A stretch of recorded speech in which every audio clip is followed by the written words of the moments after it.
संपूर्ण जगत के माता पिता श्री राम जी अवधपुर के निवासियों को सुख देते हैं, जिन्होंने श्री रामचंद्र जी के चरणों में प्रीति जोड़ी है।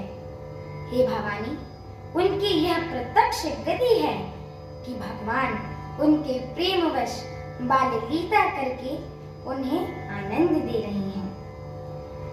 श्री रघुनाथ जी से विमुख रहकर मनुष्य चाहे करोड़ों उपाय कर ले, परंतु उसका संसार बंधन कौन छुड़ा सकता है?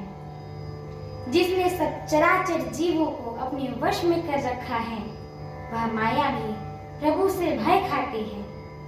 भगवान उस माया को मोहों के इशारों पर नचाते हैं। ऐसे प्रभु को छोड़कर कहो और किसका भजन किया जाए? मन वचन और कर्म से चतुराई छोड़कर भजते ही श्री रघुनाथ जी कृपा करेंगे।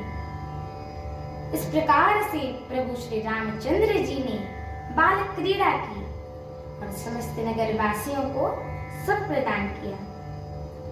कौशल्या जी कभी उन्हें गोद में लेकर हिलाती डुलाती हैं और कभी पालने में लिटाकर झुलाती हैं। प्रेम में मग्न कौशल्या जी रात और दिन का बीतना नहीं जानती थी। पुत्र के स्नेहवश माता उनके बाल चरित्रों का गान किया करती हैं।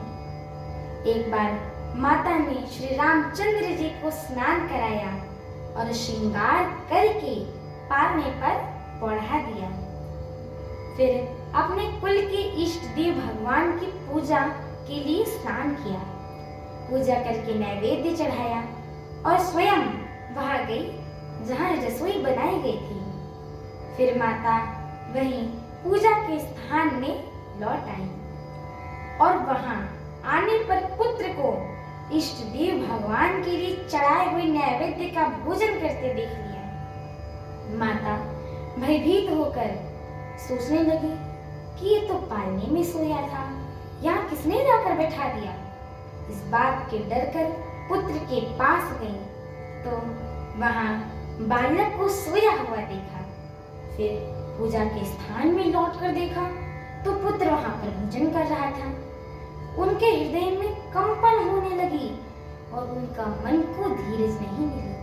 वह सोचने लगी कि यहाँ भी वही है, वहां भी वही है, मेरे दो बालक हुए। यह मेरी बुद्धि का भ्रम है या और कोई विशेष कारण है। प्रभु श्री रामचंद्र जी ने माता को घबराए हुए देखकर मधुर मुस्कान से हंस दिया। फिर उन्होंने माता को अपना अखंड अद्भुत रूप दिखलाया, जिससे एक एक रोम में करोड़ों ब्रह्मांड लगे हुए हैं। हमारी आगे की श्री राम कथा को सुनने के लिए हमारे चैनल को लाइक, शेयर, सब्सक्राइब एवं कमेंट अवश्य करें।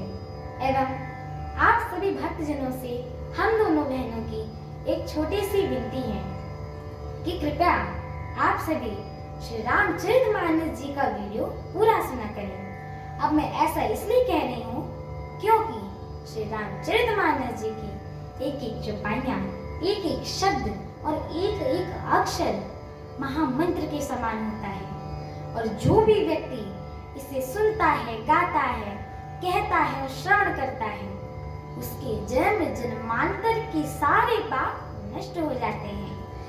इसलिए एक बार जोर से बोलिए श्याम रामचंद्र की जय हो, माता जानकी की जय हो, पवन सुत हनुमान की जय हो, जय श्री राम। जय श्री राम।